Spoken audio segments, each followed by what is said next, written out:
నమస్తే, welcome to పూరా local. నేను మీ సంపత్ కుమార్.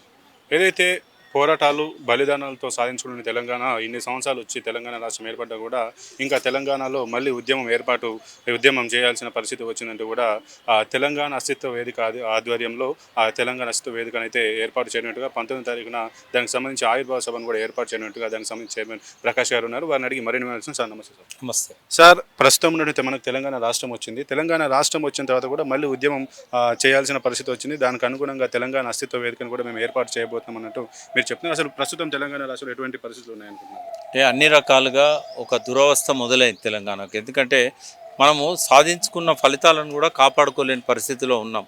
మనం నిర్మాణం అనేది తెలంగాణ ప్రజల సాంప్రదాయంగా ఉంటుంది. కూలగొట్టడం అనేది తెలంగాణ ప్రజల సాంప్రదాయంగా ఉండదు. నేను మేస్త్రిని అని చెప్పుకునే ముఖ్యమంత్రి ఆధ్వర్యంలో మేస్త్రి నిర్మాణం చేస్తాడు కానీ కూలగొడతాడు ఎక్కడన్నా? అన్ని కూలగొట్టుడే, మేడిగడ్డ కూలగొట్టుడే, అడిపోతే మానేరు మీద ఇవి కూలగొట్టుడే, బ్యారేజెస్, చెక్ డ్యామ్స్ ఇవన్నీ చూస్తున్నాము. అయితే విధ్వంసం అనేది కేవలం నీటిపారుదల రంగంలోనే కాదు, అన్ని రంగాలలో కూడా.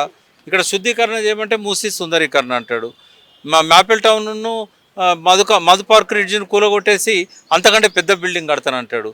నట్టనడి నదిలో 100 మీటర్ల శివుని పెడతానంటాడు, 100 ఫీట్ల.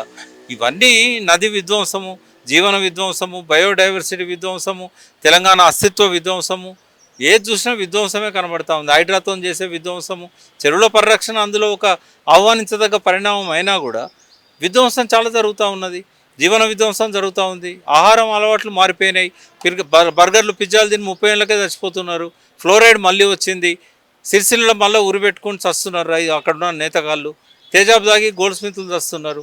రైతుల అన్నదాతలు మళ్ళీ ఆత్మహత్యలు మొదలైనాయి. ఒక ఎన్కౌంటర్ లేకపోవచ్చు, ఇప్పటిదాకా జరిగినాయి కానీ ఇక ముందు జరగకపోవచ్చు. ఎందుకంటే వాళ్ళే విడ్రా చేసుకున్నారు. కానీ అన్నీ మళ్ళీ పూర్వ పరిస్థితులే వస్తున్నాయి.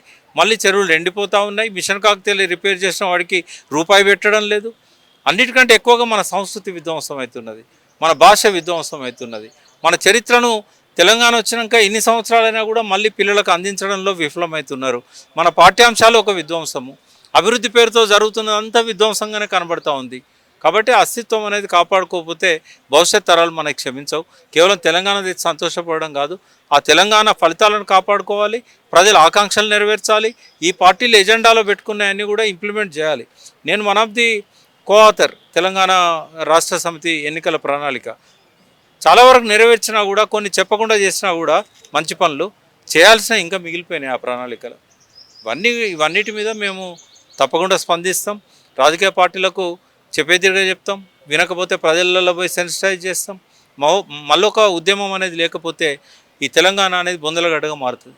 సార్, ఇప్పుడు ఏదైతే తెలంగాణ రాష్ట్రం ఏర్పడ్డది, ప్రస్తుతం అయితే తెలంగాణకు సంబంధించి సీఎంలు అయితే ఉన్నారు. కానీ ఇంకా కూడా ఆంధ్రాకు సంబంధించినటువంటి వాళ్ళ చేతుల్లోనే ఈ తెలంగాణ ప్రభుత్వం నడుస్తుంది. ఇంకా కూడా వారి పెత్తనమే ఇక్కడ నడుస్తుంది. తెలంగాణ ప్రజల ఆకాంక్షలు నెరవేరట్లేదన్న భావన కూడా ప్రజలు ఉంది. ఇది ఎంతవరకు కరెక్ట్? 100% కరెక్ట్. ఎందుకంటే పోలవరము మధ్యలో విధ్వంసానికి గురైంది.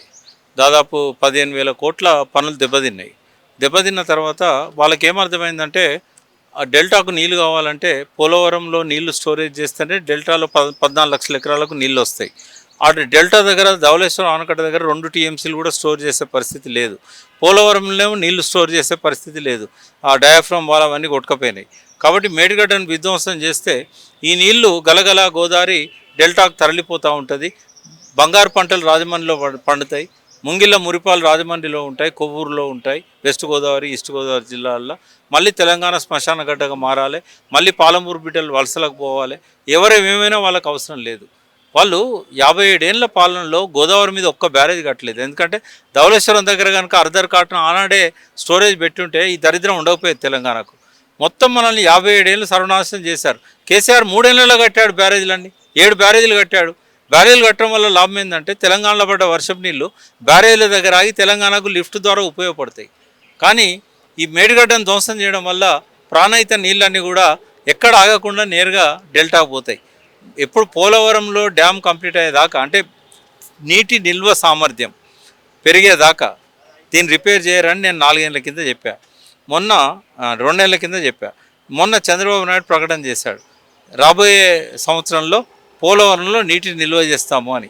అప్పుడు రేవంత్ రెడ్డి పనులకు ఆర్డర్ ఇచ్చాడు. కానీ ఇంకా 1.5 ఏడాదిన్నర అయినా కూడా మేడిగడ్డ నిర్మాణం పూర్తి కాదు. ఇదంతా కూడా ఆంధ్ర వాళ్ళ చేతుల్లో మన రేవంత్ రెడ్డి బందీ అయ్యండి అని చెప్పడానికి ఇది ఒక రుజువు. ఆయన చెప్పిన వాళ్ళనే నీటిపారుదల శాఖ ఉన్నతాధికారిగా పెట్టుకున్నాడు, సలహాదారుగా 15 మందిని రిక్రూట్ చేశారు ఆంధ్ర వాళ్ళని తెలంగాణ ప్రభుత్వంలో సలహాదారులుగా. ఇదంతా ఏం చూపెడుతున్నది? గురుదక్షిణ ఉంటే ఆయన ఏమన్నా ఇచ్చుకోవచ్చు, కానీ తెలంగాణను తాకట్టు పెట్టే హక్కు రేవంత్ రెడ్డికి ఎక్కడ? సార్, ఇప్పుడు ఏదైతే తెలంగాణ అస్తిత్వ వేదిక మీరు ఏర్పాటు చేశారో అదేనా రాజకీయ పార్టీలకు అనుబంధంగా ఉంటుందా, లేదా నిజంగా ప్రజల సంక్షేమం కోసం, ప్రజల పరిరక్షణ కోసం, ప్రజల అభివృద్ధి కోసమే పనిచేస్తుంది? రాజకీయ పార్టీలకు పూర్తిగా అతీతంగా ఉంటుంది. ఇది ఒక రాజకీయ పార్టీగా ఎప్పుడు మారదు. ఇది ఒక వేదిక లాగానే ఉంటుంది.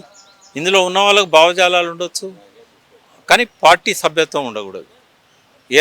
ఏ రాజకీయాలను సమర్థించే వాళ్ళైనా తెలంగాణ అస్తిత్వం కోసం పనిచేయచ్చు, కానీ ఏ పార్టీలో సభ్యుడైనా కూడా మేము ఈ దీనిలో మేము సభ్యత్వం ఇవ్వం.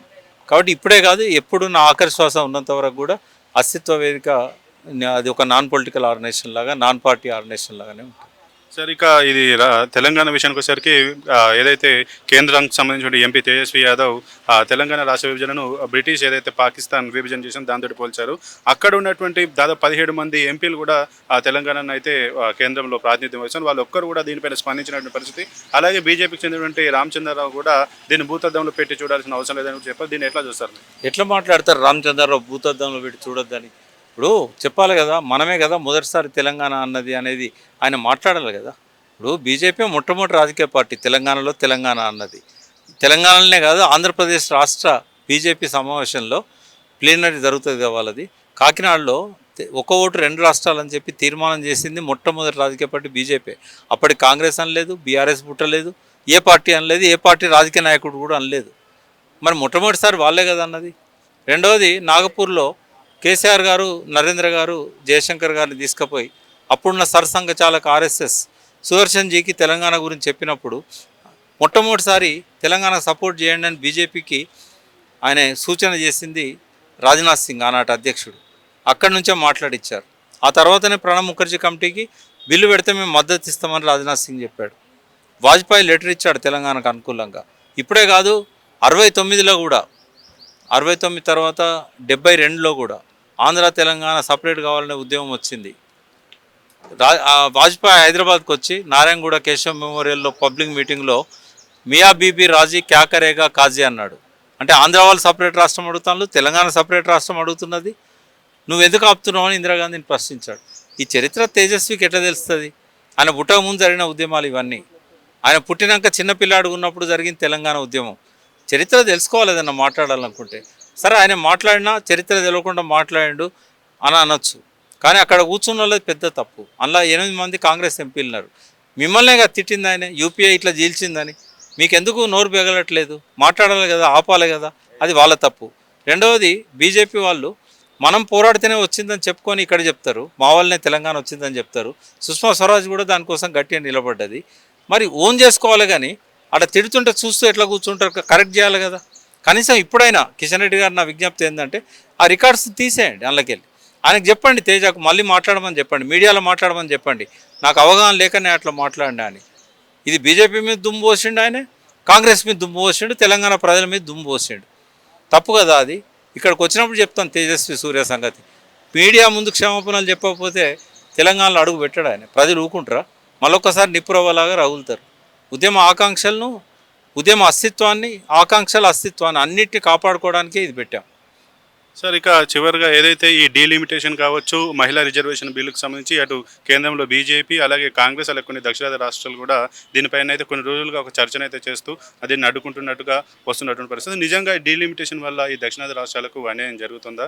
దీనివల్ల ప్రజలు నష్టపోయే అవకాశం ఉంది? అంటే ముందు నుంచి అనుకున్నట్టుగా వాళ్ళు జనాభా ప్రాతిపదికనే డీలిమిటేషన్ జరిగితే మాత్రం సౌత్ ఇండియా బాగా నష్టపోతుంది. అంటే 3 వంతులు 4 వంతులు ఆ ఉత్తర భారతదేశంలో ఎంపీలకు ప్రాతినిధ్యం ఉంటుంది. కేవలం ఒక 20% ఈ సౌత్ ఇండియాకు ప్రాతినిధ్యం ఉంటుంది. 850 మంది ఎంపీలు ఉన్న సభలో 200 కూడా ఉండరు సౌత్ ఇండియా నుంచి. ఇక్కడ జీడిపిలో కానీ అన్ని రకాలుగా ఇక్కడ నుంచి ఎక్కువ డబ్బులు వస్తున్నాయి. కాబట్టి జనాభా ప్రాతిపదిక కరెక్ట్ కాదని చెప్పారు. బట్ ఇప్పుడేదో పార్లమెంట్లో 50% అన్ని దిక్కులు పెంచుతామని అంటున్నారు. అది కొంచెం గుడ్డిలో మెల్ల. కానీ మహిళా బిల్లు దీనికి జోడించడం అనేది ఇది ఒక రాజకీయ కుట్ర. మహిళల భుజాల మీద తుపాకీ పెట్టి డీలిమిటేషన్ రుద్దడం అనేది బీజేపీ చేసిన పెద్ద పొరపాటు అది. సరే, అక్కడున్న పార్లమెంట్ సభ్యులు ఈ ప్రాంతాలకు సౌత్ ఇండియాకు అన్యాయం జరగకుండా చూసుకోవాలి. కానీ చంద్రబాబు నాయుడు, అక్కడున్న జగన్, ఆ 2 పార్టీలతో పాటు జనసేన, ఈ 3 కూడా బీజేపీతో అంటగాగి ఉన్నాయి. జగన్ పరోక్షంగా, వాళ్ళు ప్రత్యక్షంగా. మరి వీళ్ళు సమర్థించకపోతే ఆడ ఏ బిల్లు రాదు. మహిళా బిల్లును సపరేట్ చేయించాలి. మహిళా బిల్లు కూడా చక్కగా ఏం లేదు, అలా రిజర్వేషన్ లేవు. అంబేద్కర్ రాజ్యాంగ స్ఫూర్తికి విరుద్ధం అది. ఏది పెట్టినా కూడా రిజర్వేషన్ ఉండాలనేది అంబేద్కర్ చెప్తాడు, చట్టసభలలో కానీ, ఉద్యోగాలలో కానీ, విద్యా సంస్థలలో కానీ. మరి మహిళలలో రిజర్వేషన్లు పెట్టట్లేదు కదా. బీసీలకు రిజర్వేషన్ ఇవ్వాలనేది అన్ని పార్టీలు ఒప్పుకున్నాయి, కామారెడ్డి డిక్లరేషన్ చేసింది. మరి చట్టసభలలో ఎందుకు ఇవ్వరు మీరు? మహిళల దానిలో కూడా బీసీ, ఎస్సీ, ఎస్టీ రిజర్వేషన్ ఇవ్వాలి కదా. ఈ మూడు కూడా భ్రష్టు పట్టిన బిల్లులే, కానీ మెజారిటీ వాళ్ళు సాధించుకోగలిగితే అప్రూవ్ అవుతుంది. చంద్రబాబు నాయుడు ఒక ద్రోహిగా మిగిలిపోతాడు ఈ బిల్లులను సమర్థిస్తే. ఓకే సార్, ఇప్పుడు ప్రస్తుతం తెలంగాణలో జరుగుతుంటే ఈ రాజకీయ పార్టీ ఇటు బీఆర్ఎస్కి సంబంధించి కేసీఆర్ ఫ్యామిలీకి సంబంధించి కవిత కూడా రాజకీయ పార్టీ పెడతానంటుంది. అలాగే ఇటు బీజేపీకి సంబంధించి బీజేపీలో కొన్ని వాళ్ళ వ్యక్తిగత విషయాలు, అలాగే కాంగ్రెస్లో కూడా సీనియర్ల అసంతృప్తి, అలాగే ఎవరైతే పార్టీ మారారు వచ్చారో వారికే ప్రియారిటీస్ ఉన్నట్టు ఒక గందరగోళం. ఇవన్నీ టోటల్ పార్టీల ప్రకారం చూస్తే ప్రస్తుత పరిస్థితి, రాజకీయ పరిస్థితి ఎట్లా ఉంటుంది? ప్రజలు దేన్ని బట్టి ముందుకు సాగాలంటే ఇది నన్ను అడగాల్సిన ప్రశ్న కాదు, అస్తిత్వ వేదిక వరకే నేను పరిమితం అవుతా. ఈ రాజకీయ పార్టీల గురించి కానీ, మీరు తేజస్వి సూర్య గురించి అడిగినలు కాబట్టే నేను చెప్పాను. కాబట్టి మేము కొంచెం రాజకీయాలకు దూరంగా ఉండాలనుకున్నాం, పార్టీలకు దూరంగా ఉండాలనుకుంటున్నాం. దయచేసి ఈ ప్రశ్నకు నేను ఆన్సర్ ఇవ్వలేను.